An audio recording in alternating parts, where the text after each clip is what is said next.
bonjour à toutes. Alors, heureuse de vous retrouver pour cette nouvelle semaine dans À table avec Annabelle. Et cette semaine, eh bien, nous allons recevoir 3 femmes qui vont nous partager leur histoire. Des histoires à la fois difficiles, mais en même temps extrêmement inspirantes.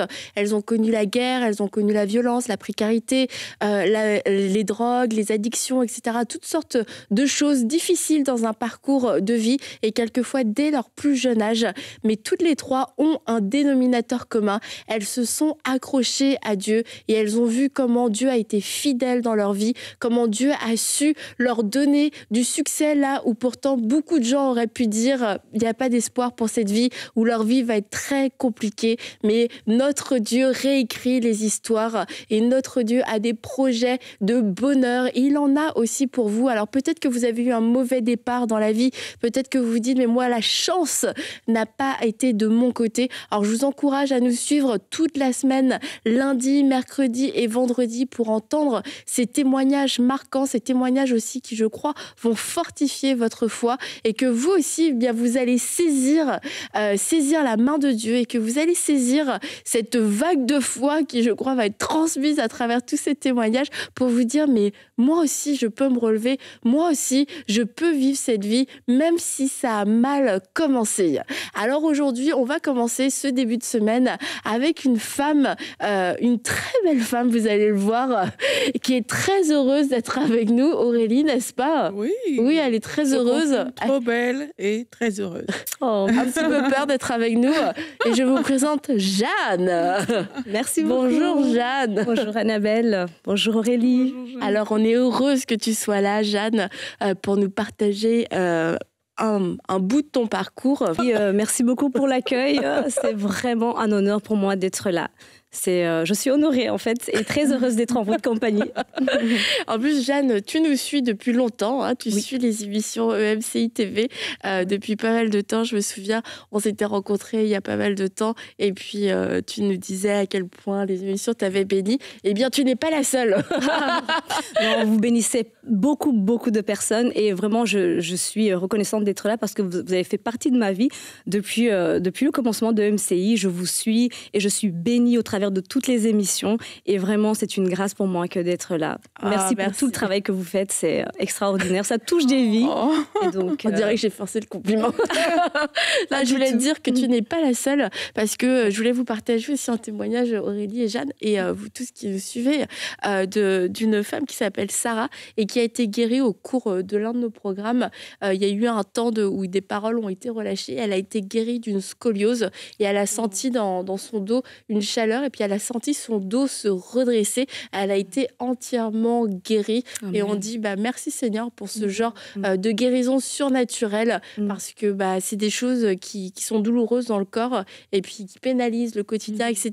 Puis en un instant, Dieu vient toucher le corps d'une personne et on tient particulièrement à dire merci à vous tous, nos partenaires qui nous permettaient de faire tous ces programmes, que ce soit les programmes réguliers de la chaîne, mais aussi tous les lives de guérison, les nuits de la percée, tous ces programmes où il se passe la semaine des miracles, beaucoup de témoignages aussi. Alors un grand merci à vous tous, la famille des partenaires.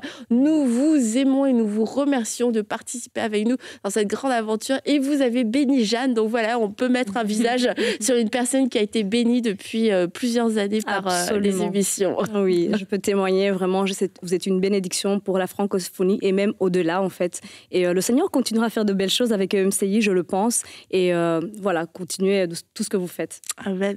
Écoute, on pourra passer une émission comme ça.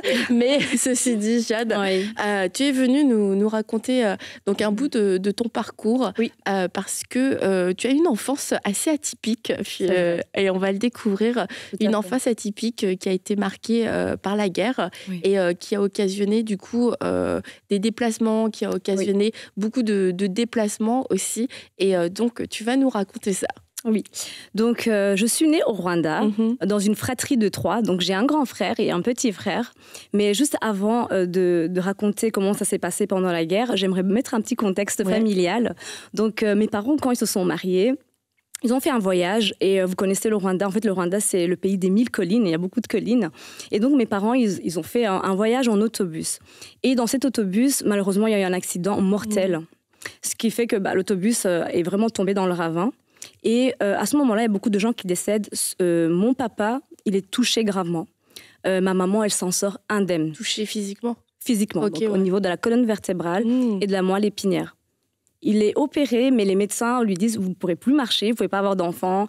Vraiment, c'est l'hécatombe parce que lui, c'était un grand sportif, etc. Donc, ça commence mal, mais on va voir qu'au travers de mon histoire, en fait, le diable a essayé de vraiment stopper même nos naissances, mais aussi au-delà. Et donc là, mon papa, miraculeusement, plus tard, il a été guéri. Donc voilà, je résume un peu l'histoire. Oui. Mais aussi, autre chose, dans mon enfance, juste avant la guerre, etc., j'avais 4 ans, je suis tombée gravement malade. Donc j'ai eu la pneumonie et j'ai été hospitalisée plusieurs jours. Et puis... j'ai été à l'hôpital, puis ils m'ont déplacée dans un autre hôpital pour qu'ils prennent bien soin de moi, mais j'ai été déclarée morte. Déclarée morte? Oui. Oh. À ce moment-là, mes parents, en fait, ne croyaient pas en Dieu, mais le Seigneur a utilisé des connaissances, des personnes qui ont pu prier pour moi, ne connaissant même pas la situation. Et puis, miraculeusement, les médecins m'ont vu revenir à la vie. Et donc, une fois de plus, c'était une victoire. Oui. Mais mes parents, toujours à ce moment-là, ils ne croyaient pas encore en Dieu. Mais en 1993 ou 93, mes parents ont accepté le Seigneur dans leur vie et puis ils ont donné leur vie au Seigneur. Et ça, c'était déterminant pour la suite de notre histoire. Parce qu'en 1994, il y a eu donc la guerre et on a dû quitter le Rwanda. Avant ça, mes parents, ils avaient les moyens, ils travaillaient tous les deux. J'ai vécu vraiment dans une bonne situation quand j'étais jeune au Rwanda. Et puis là, quand arrive la guerre, on quitte le Rwanda, on quitte tout. On part vraiment sans rien. On part ne sachant pas où aller, mais on doit partir. Et on arrive au Congo. Et arrivé au Congo, c'était vraiment une situation terrible. On dort à même le sol, on dort dehors à la belle étoile. On a des matelas. Et au fur et à mesure, on arrive quand même à avoir... une tente, oui, un toit, mais c'était une tente en fait. On n'avait pas de maison, on vivait dans une tente. C'était des conditions terribles. Vous imaginez, en pleine guerre, on n'a rien. Et donc là, c'est... Toi, tu t'en rappelles vraiment, quoi. Alors que tu étais toute petite et tout, qu'est-ce qui ressortait de cette période-là pour toi? Oui, je me rappelle, c'est une très bonne question, Aurélie, parce qu'en fait, moi, à ce moment-là, comme je vis des choses traumatisantes, je pense que ma mémoire, c'est comme figée. Je me souviens de tout ce qui s'est passé à ce moment-là. Donc, c'est pour ça que je peux raconter vraiment, parce que ma mémoire, à ce moment-là, vraiment, je revois tout. C'est une détresse, parce que c'est comme si mon enfance est volée. On vit des choses, on devient tout d'un coup adulte quelque part, parce qu'on voit des situations terrifiantes, on vit des choses horribles. Et je me souviens vraiment d'avoir peur, de ne pas vraiment dormir la nuit, d'avoir des tremblements. Vraiment, c'était terrible. Mais on restait soudés. Mes parents, ils nous parlaient de Dieu. À ce moment-là, c'était... voilà, dans notre détresse, on restait soudés en famille, voilà, avec mes frères et ma maman et mon papa et d'autres personnes avec qui on vivait dans ces tentes. Ok, d'accord. Oui. Et donc là, alors que vous êtes encore au Congo, arrive une autre tragédie, oui, qui vient secouer finalement, qui vient secouer votre équilibre, l'équilibre que vous aviez trouvé. Absolument. Donc à ce moment-là, on est certes dans la détresse, même pour manger, c'est des miracles en fait, c'est un miracle même pour trouver à manger. Mais à ce moment-là, il y a un fait vraiment, un choc. Ma maman, elle décède. Il faut savoir que ma maman, elle est tombée malade d'une maladie qui est, on va dire aujourd'hui, presque banale parce qu'on peut la soigner. Mais à ce moment-là, il n'y a pas d'hôpital, il n'y a pas de soins médicaux et on est livré à nous-mêmes. Elle est partie à l'hôpital, certes, mais ils n'ont pas pu la sauver. Donc là, elle décède. Et tu as quel âge ? À ce moment-là, j'ai 6 ans, quelque part par là, 6 ans, 7 ans. Oui. Et tu comprends ce qui se passe ? Oui, parce que j'ai vu les gens tout autour de nous s'effondrer, pleurer, vraiment s'effondrer. Et donc là, je comprends, quelques tantes avec qui on était, oncle, je comprends la gravité de la chose, mais à comprendre qu'elle ne reviendra plus jamais, ça, je ne dirais pas. Mais ce qui a déterminé la suite, c'est que mon papa, il nous a appelés, mes frères et moi, et il nous a fait asseoir, il nous a parlé avec des mots que les enfants peuvent comprendre, en nous disant, votre maman, comme elle a donné sa vie au Seigneur, elle est auprès de Dieu. Elle est auprès de Dieu. Et donc, on a l'espoir qu'on la reverra un jour. Ça, vraiment, je me souviens qu'on a l'espoir qu'un jour on la reverra. Et ça nous réconforte. Et le fait que mon papa, il est resté fort, C'était un homme de foi. On l'a vu vraiment rester fort pour nous et nous encourager aussi à toujours fixer nos regards sur Dieu et que Dieu nous veut du bien, malgré que notre maman était partie, mais que Dieu, c'est un père qui nous aime, c'est le père des orphelins. Il a introduit cette notion que Dieu va prendre soin de nous, qu'on ne doit pas s'inquiéter. Et donc, vraiment, je me souviens qu'en voyant mon papa comme ça m'a pas trop... ça m'a pas chamboulé. Ça va bien aller. Oui, exactement. Si lui tient le coup, ça va bien aller pour nous. Wow. Tu te sens un peu rassurée comme ça. Oui. Et donc, vous restez combien de temps au Congo?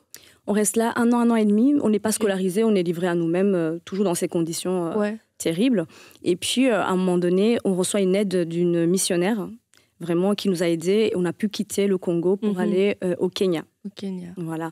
Donc, arrivé au Kenya, on n'a toujours rien dans nos bagages parce qu'on est parti sans rien. On a vécu vraiment par la foi. Des nomades. Par la foi, exactement.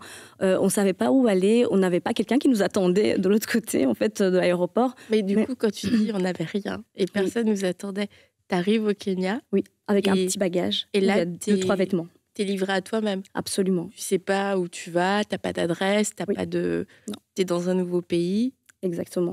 Et ton père, il est là avec des enfants. Oui. Il se débrouille. Il se débrouille.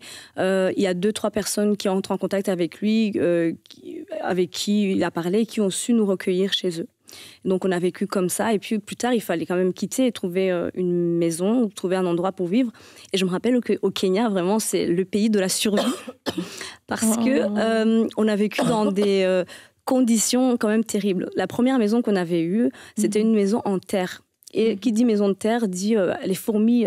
Donc pendant la nuit qu'on dormait, les fourmis rouges nous mordaient. On n'avait pas de lumière, donc on devait allumer la petite lampe à pétrole. Là. Je ne sais pas si vous vous rappelez. Moi, je vois ce que c'est. Non. Ouais, avec le verre qu'on tient là. Absolument. Oui. Donc on devait allumer ça la nuit pour pouvoir. Quand on allumait la lumière, on voyait des fourmis, et ça venait tous les soirs. C'était terrible. Une autre maison qu'on a pu avoir, c'était une maison en fer, en métal. Voilà. Et quand on touchait sur le mur, c'était bouillant. Tu te fais électrocuter. Si t'as les mains mouillées. Ah oui. C'était vraiment des conditions effroyables. Et puis, on voit les autres enfants aller à l'école. Et nous, on n'avait pas cette opportunité-là d'être scolarisés au final. Mais c'est vrai que quand on avait un peu de lueur d'espoir, par exemple, quand quelqu'un nous a invités pour nous inscrire dans une école, on commençait un petit peu à aller à l'école et puis, de nouveau, il fallait quitter parce qu'il fallait encore chercher un endroit pour survivre. Donc, est-ce que du coup, vous faisiez un peu d'école avec ton papa ou... Pas du tout. Ce qu'on faisait, c'est surtout la lecture de la parole de Dieu. Oui, c'est ça.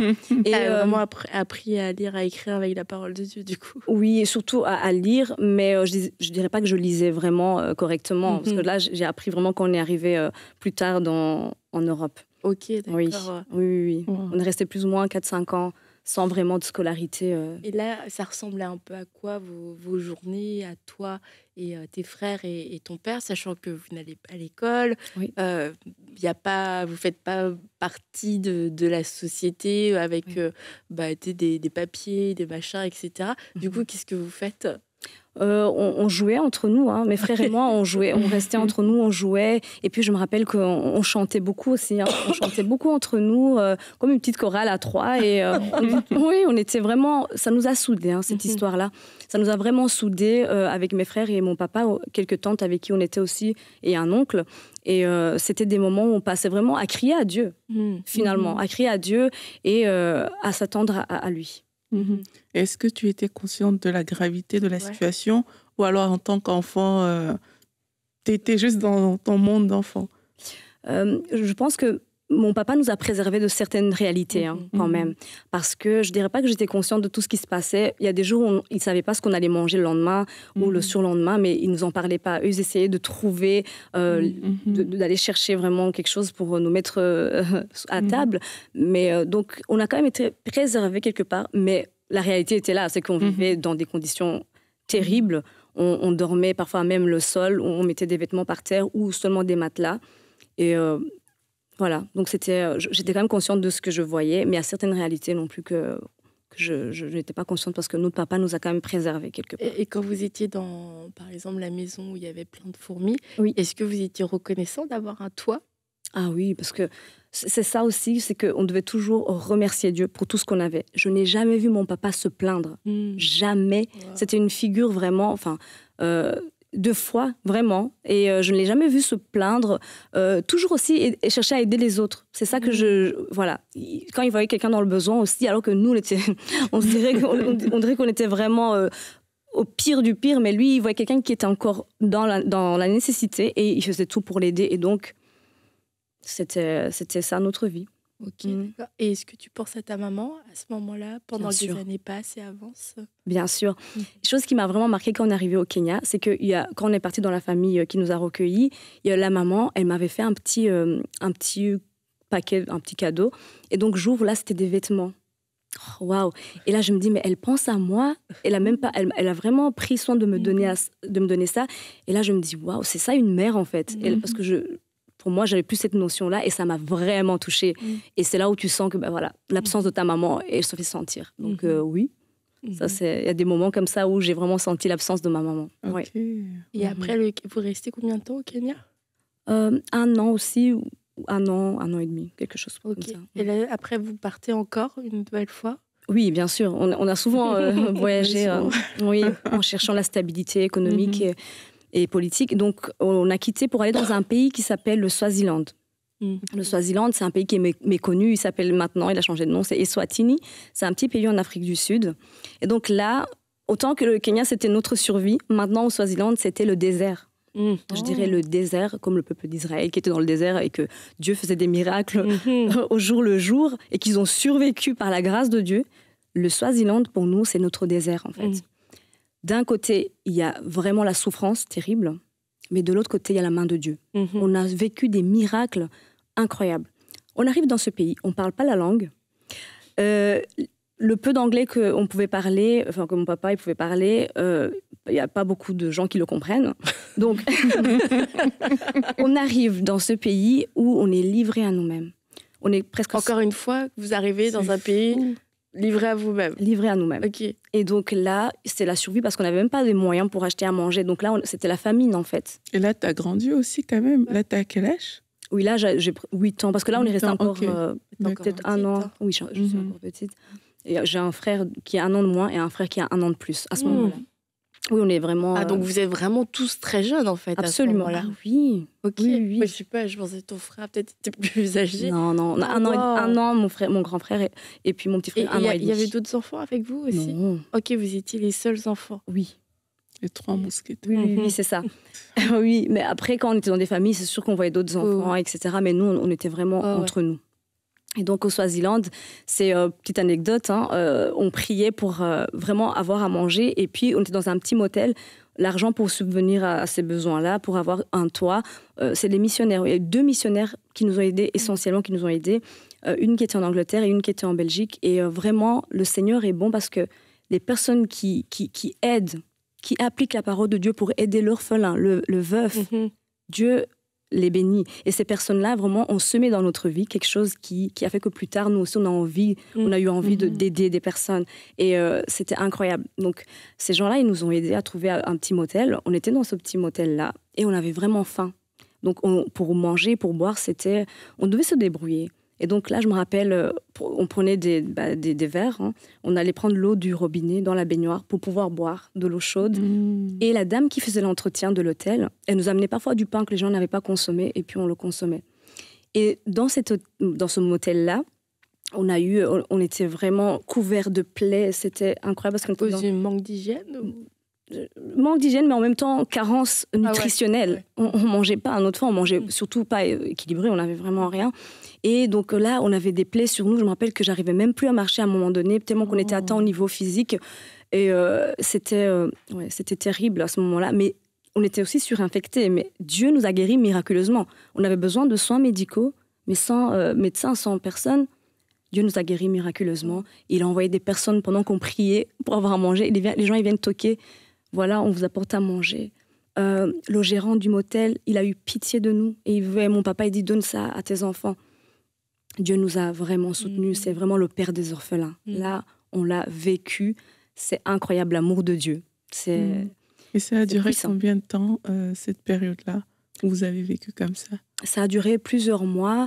Et même qu'à un moment donné, quand on est sorti du motel, parce qu'on ne savait plus payer, en fait, on ne savait pas où aller. La police nous a recueillis et nous a emmenés en prison. Oh. Voilà, à cet âge-là, vous imaginez, aller en prison à cet âge-là, c'est quand même un choc.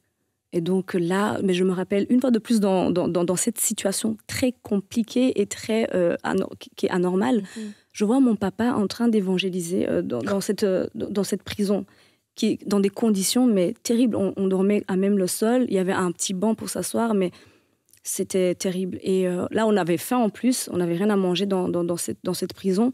Mais Dieu nous sort de là encore une fois. La main de Dieu, on voit encore la main de Dieu à ce moment-là, et Dieu nous tire de là d'une manière surnaturelle. En fait, quand on parle de ces histoires avec mon papa, on se dit, mais on regarde en arrière, on se dit, mais comment on a fait pour sortir de là? Parce que même les aides financières qu'on recevait, c'était pas énorme. C'est comme le peuple d'Israël qui est sorti en fait d'Égypte et que le pharaon les a poursuivis. Quand la mer Rouge s'est ouverte devant eux, qu'ils ont traversé. Je suis sûre que quand ils se sont retournés derrière leurs yeux derrière pour voir que le pharaon et toute son armée étaient complètement engloutis, ils se sont dit mais comment est-ce possible? Ils ont vécu le miracle, mais en arrivant derrière, tu loues le Seigneur parce que c'était un miracle en fait. C'est ce qui s'est passé avec nous. Quand on retourne nos yeux en arrière, on se dit mais comment on a survécu dans tous ces pays?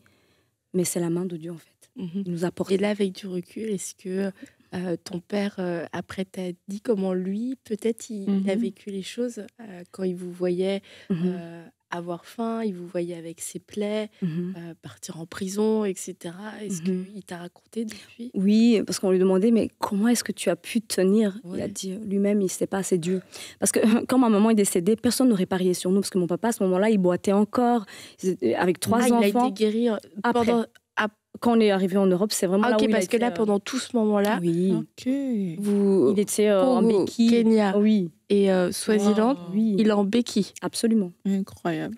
C'est là où tu vois le miracle. Personne n'aurait parié sur notre famille, en fait.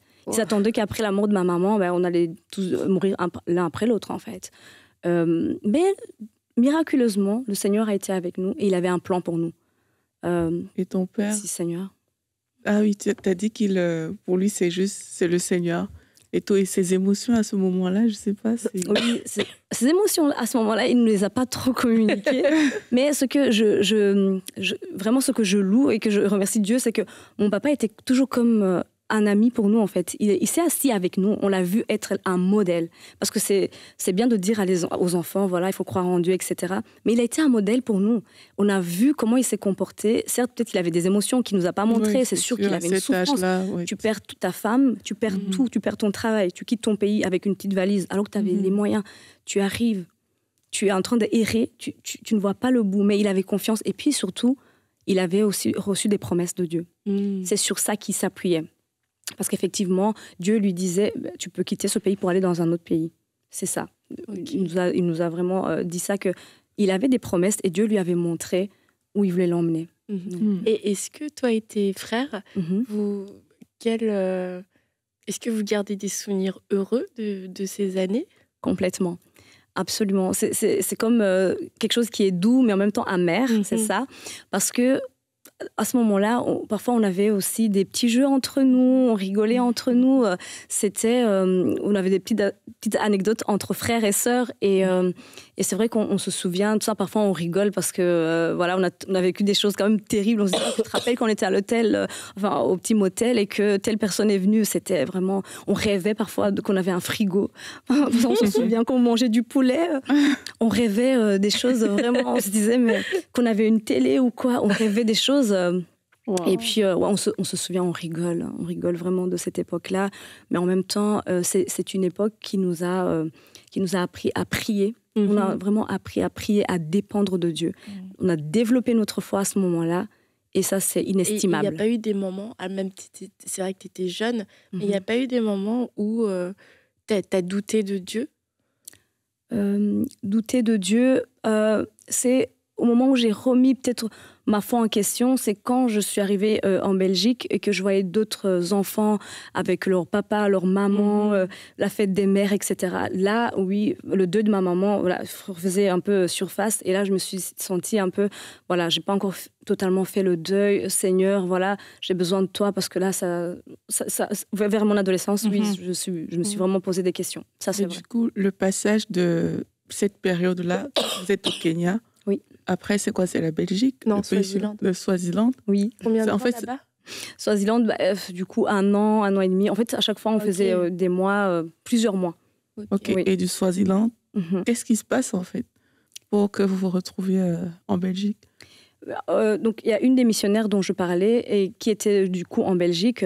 Elle nous a aidés justement à pouvoir aller jusqu'en Belgique. Et c'est comme ça qu'on est arrivé en Belgique. Ok. Oui. Et est-ce que ça change? Bien sûr. Qu'est-ce qui se passe là-bas? Déjà, j'arrive, je n'étais pas du tout scolarisée. Je savais peut-être presque pas lire ni écrire. Là, t'arrives à quel âge en Belgique? 10 ans, 11 ans. Ah, ok, donc là, t'as quand même un peu grandi, mais tes frères aussi, pas scolarisés, donc... Oui. Okay. Mais je suis arrivée qu'avec un frère, l'autre est venu plus tard. D'accord. Oui, parce qu'il fallait les moyens, donc on venait au compte-gouttes, on va dire. Mais arrivé là, on se pose un peu, mais on est encore dans l'attente. Est-ce qu'on va encore partir? Parce qu'on a vécu tout ça, c'est traumatisant en toutes ces années-là. On n'avait pas de stabilité, donc on est encore un peu... Voilà, donc on se pose. Et puis là, il y a le contre-coup qui vient. Donc c'est ça, vers l'adolescence, on se pose des questions. Mais une fois de plus, voilà, le Seigneur répond à nos questions. Et c'est un moment que j'ai pris de 3 jours de jeûne et prière, justement avec mon mari. C'était vraiment le moment clé où Dieu m'a transformé mon caractère, où j'ai aussi fait le deuil complet de ma maman. Je me suis dit, OK, elle ne reviendra pas. Et puis, à ce moment-là, je pouvais parler d'elle sans vraiment avoir d'émotions débordantes, sans pleurer, parce qu'avant, c'était presque impossible de penser à elle ou de parler d'elle sans vraiment avoir de détresse. Et à ce moment-là, Dieu me donne sa paix, et puis il me dit, voilà, je suis ton père, en fait. Et j'ai toujours été là, et même si je le savais, mais là, je le comprends. Et je le vis, et c'est un miracle. Et après ces 3 jours de jeûne et prière, je suis une nouvelle personne. Je m'engage à servir le Seigneur, même si je le servais avant, mais là, c'est vraiment de tout mon cœur. Avec quel 16 ans? Vers 16 ans, okay. Oui. Et du coup, là... Entre-temps. Les 10-16 ans. Les 10-16 ans, Jeanne. Les 10-16 ans, oui. C'est passionnant, ton histoire. Ouais, les 10-16 ans, parce que tu arrives en Belgique. Tu sais pas écrire. Oui, absolument. Donc, au niveau de la scolarité... là encore, c'est Dieu qui a fait un miracle, qui m'a fait aimer l'école. J'arrive, les autres, ils savent écrire, ils savent lire. Mais moi, en fait, on me fait sauter des classes parce que je ne peux pas non plus aller en première année alors que j'ai 10 ans, 11 ans. Et très rapidement, je comprends que je suis en retard et que je dois vraiment apprendre à lire et à écrire. Je me mets à aller à la bibliothèque tous les jours, tout le temps. Je lis, je dévore des livres. Je fais tout pour pouvoir réussir. Mais en même temps, c'était aussi l'éducation que mon papa nous avait donnée. Mais c'est Dieu qui l'a fait parce que par ma propre force, je ne serais pas y arrivée. Vraiment, par ma propre force. Et tu récupères le retard? Je récupère le retard. En combien de temps? En 1 année, en fait, mon bulletin de la fin d'année était vraiment rapide. Bien. Oui.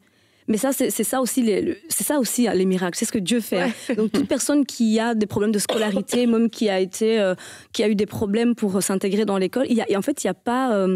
il faut pas rester dans le désespoir. Dieu peut restaurer, en fait, toute situation. Même la scolarité... Personne n'aurait parié sur nous, en fait. Mais Dieu nous a restaurés au niveau scolaire et on a pu étudier. Tu as même fait des études supérieures après. Oui. Et tu es partie dans le domaine de la recherche scientifique. Oui, ça tant qu'à faire. Ça, c'est plus tard. J'ai travaillé à l'hôpital et puis ensuite, j'ai travaillé dans la recherche clinique, effectivement. Et je reviens encore comme Aurélie. Quand vous êtes arrivée en Belgique, vous êtes arrivée... est-ce que vous aviez un logement? Est-ce que vous êtes allée dans un centre? On a été dans un centre. Okay. On commençait un centre où ils nous ont recueillis. Et après, par la suite, on a pu avoir un logement, mais ils nous ont vraiment pris en charge d'une manière optimale. Et tu comprenais que là, à Yèvre, on va rester ici? C'est stable par rapport à ce que... Je pense que... Je ne me posais pas ces questions-là, mais je voyais quand même qu'il y avait une lueur d'espoir. Quand je suis arrivée et qu'on a vu des personnes, par exemple la missionnaire qui vivait en Belgique, quand on est arrivé là, c'était comme si un poids qui s'enlève. Quand on l'a vu vraiment venir nous prendre dans ce centre-là dans lequel on vivait, waouh, c'était quand même un soulagement. Hein. C'était un soulagement. Mais est-ce que j'étais vraiment consciente de tout ce qui se passait? Parce que plus tard, je pensais qu'on allait encore partir, vous voyez, parce qu'il y a toujours... il y a toujours le passé qui refait surface, en fait, à ce moment-là. Et tu disais aussi qu'au niveau de la crainte, au niveau des peurs, jusqu'à ce que tu fasses ces 3 jours de jeûne et prière, il s'est passé beaucoup de choses pendant ces 3 jours. Absolument. Tu avais encore des craintes par rapport à la nuit, au noir plutôt? Oui, c'est vrai que j'ai longtemps eu peur du noir, en fait, la nuit, parce que j'avais tellement vu des choses horribles durant toutes ces années, surtout pendant la guerre, que la nuit, j'avais du mal, en fait, à éteindre la lumière. Parce que ça refaisait surface, j'avais des pensées par rapport à ça. Mais Dieu m'a libérée complètement de ça. Donc, oui. Merci Seigneur. Hein, parce que c'est vrai que c'est pas évident quand tu traverses toutes ces années de souffrance de pouvoir te dire, OK, là, c'est fini. Voilà. Donc, il y a toujours un peu... ces petites choses qui reviennent, qui te rappellent la guerre, et même pendant la nuit surtout, et surtout le diable qui essaie de te faire te dire ok, voilà, tu n'as pas été, tu t'en es sorti, mais il y a encore ça, et ça vient dans tes pensées. Mais le Seigneur m'a délivré de ça. Donc il y a l'espoir pour les gens qui ont vécu n'importe quel traumatisme. Le Seigneur peut complètement enlever ça et te restaurer complètement. Et l'intégration par rapport aux autres enfants. J'imagine, vu que vous étiez habitué à être juste avec tes frères, tes parents, dans des endroits quand même reculés. Là, tu arrives en Belgique où le contexte est quand même très différent. Comment ça se passe, l'intégration? Comment ça se passe même par rapport à ta foi? Parce que tu es très croyante, en fait, à ce moment-là et tout. Absolument. Qu'est-ce qui se passe à ce niveau-là? J'arrive, moi je suis quelqu'un qui analyse d'abord les autres, donc j'arrivais et puis j'analysais, je regardais comment les autres enfants se comportaient et puis j'essayais de me fondre dans la masse aussi et d'étudier le comportement des autres et puis j'essayais de me fondre dans la masse, sauf arrivé à mon adolescence, au moment où je cherchais vraiment Dieu, j'avais parfois ma Bible à l'école et je l'ouvrais carrément et je la lisais devant les autres sans vraiment penser ce qu'ils allaient penser de moi, parce que vraiment ma foi était ancrée et que je voulais la partager aux autres justement. Mais oui, c'est un peu comme ça que ça se passait. Vers mon enfance, j'observais surtout les autres pour faire imiter leur comportement, pour me fondre dans la masse et me sentir un peu acceptée. Mais vers mon adolescence, quand je me suis vraiment affermie dans ma foi, là, j'apportais ma Bible à l'école et je lisais, aux élèves. D'ailleurs, il y en a avec qui on est en contact parce que je leur ai partagé la parole de Dieu. Et est-ce que tu as été en contact après avec d'autres personnes qui ont vécu des parcours plus ou moins similaires au tien? Oui. Et est-ce qu'ils l'ont vécu de la même façon que toi? Non. Il y en a qui ont, vécu même des choses terribles, parce que ce que je raconte, c'est mon histoire. Et il y a des personnes qui ont vécu des choses beaucoup plus difficiles que mon histoire. Et j'ai rencontré des vies restaurées. J'ai rencontré des personnes qui ont carrément été aussi portées par Dieu et qui n'ont plus aucune blessure et qui ont vraiment guéri de leurs blessures. Mais j'ai rencontré d'autres personnes que la guerre a complètement détruites et qui sont soit dans la dépression, qui vivent dans l'anxiété et qui ont des vies un peu... vraiment, qui ont des vies détruites. Donc... mais à ces personnes-là, ce que moi je partage toujours, c'est que le Seigneur, en fait, peut transformer tout le malheur en bien et que sa grâce est disponible pour elles et que en se réfugiant en Dieu, en ne regardant pas leur passé, certes qui a été terrible, le Seigneur n'est pas l'auteur de ça. En fait, c'est pas Dieu qui est l'auteur de tous ces problèmes-là, mais le Seigneur, il a même promis que on va rencontrer des difficultés, mais qu'il sera avec nous. Donc, je leur dis, le Seigneur est avec vous, il veut vous restaurer, il veut vous donner une vie meilleure en lui. Avec votre passé, il vous prend tel que vous êtes et il vous restaure. Il vous redonne complètement une autre pensée, une autre manière de voir les choses. Il y a l'espoir. C'est ça. Il y a l'espoir. À quel moment c'est comme la paix, je respire, c'est bon, ça va bien et j'avance. À quel moment, est-ce qu'il y a un jour où c'est comme tu as senti que vraiment ton passé, tu as parlé des 3 jours de jeûne et prière, mais est-ce qu'il y a un moment où tu as senti que c'est bon, j'ai un avenir, tout est beau, tout est rose, etc. Est-ce que tu as senti ça après toutes les souffrances par lesquelles tu étais passée? Comme tu l'as dit, les 3 jours de jeûne et prière ont vraiment été des jours clés, parce que là, mon esprit, toute ma mentalité a été transformée à ce moment-là. Mais sinon, quand je suis arrivée en Belgique aux 3 jours de jeûne et prière, c'était comme un processus de transformation, vraiment, jusqu'au moment où justement j'ai compris que voilà, maintenant, ta maman, elle ne reviendra pas, c'est le deuil complet et que j'ai mis toutes les choses passées vraiment derrière moi et que maintenant, je dois avancer. Mais c'était un processus. Et la fin, vraiment le moment qui a marqué la fin, c'est les 3 jours de prière. Et ça a été déterminant. Avec Obed, mon mari, et l'église, en fait. Oui. Qui n'était pas ton mari à l'époque. Non. Ils se sont rencontrés très jeunes. Oui, ils n'étaient quand même pas mariés. On n'était pas mariés, non. Et quand on préparait cette émission, du coup, je suis allée voir les chiffres. Et selon l'UNICEF, il y a 37 millions d'enfants dans le monde qui sont déplacés à cause de guerres, de conflits. C'est beaucoup. C'est ça, pour diverses raisons. 37 millions, dont des centaines de milliers qui sont seuls, qui ont été séparés de leur famille. Et c'est sûr, on entend l'histoire de Jeanne. On se dit, c'est 37 millions en fait, de Jeanne qui errent dans le monde d'un endroit à l'autre, dont des centaines de milliers, et ça fait mal au cœur, qui sont seuls.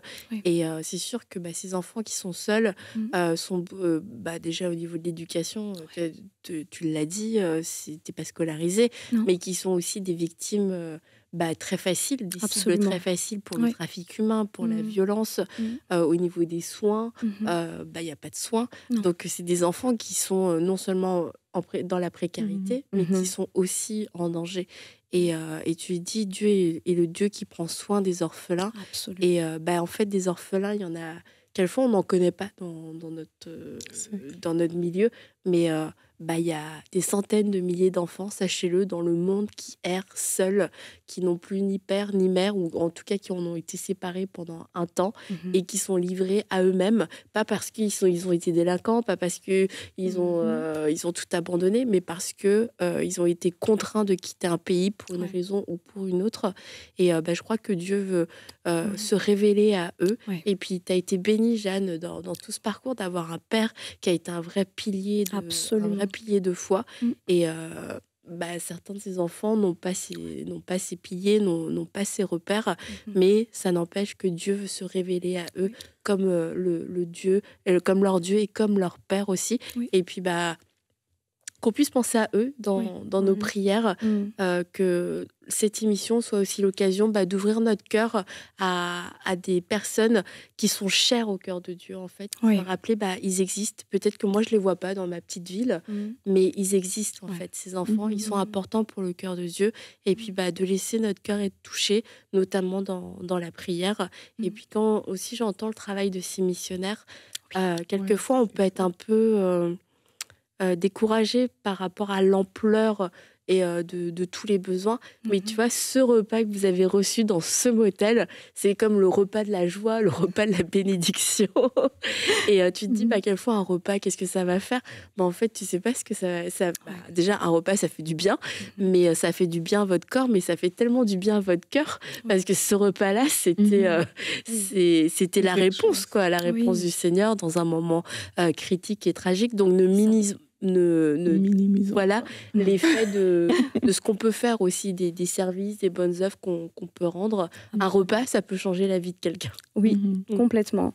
Et toutes ces personnes qui ont semé dans ma vie, ça m'a vraiment donné envie d'aller, de faire la même chose. C'est comme ça que plus tard, on est devenu aussi famille d'accueil d'une petite, parce que j'avais vu tellement ces gens prendre soin de nous aider, que ça donne ce cœur aussi de pouvoir aider. Et la petite action qu'on va poser pour soi-disant une seule vie, en fait, on ne connaît pas l'impact que ça peut avoir. Donc, ne minimisons pas, comme tu dis, une aide par-ci, une aide par-là. Ça peut transformer la vie de quelqu'un à jamais. Donc, j'en suis le résultat.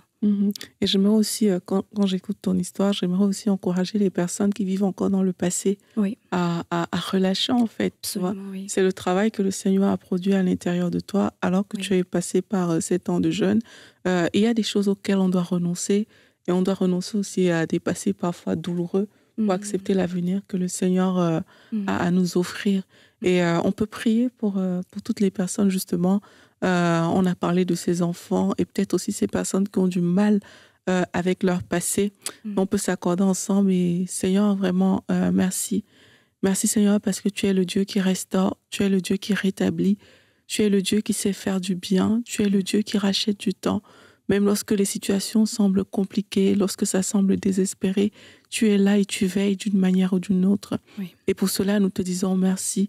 Merci pour Jeanne, pour sa famille. Merci pour toutes les personnes qui, comme elle, tu as secouru à un moment ou à un autre, Seigneur.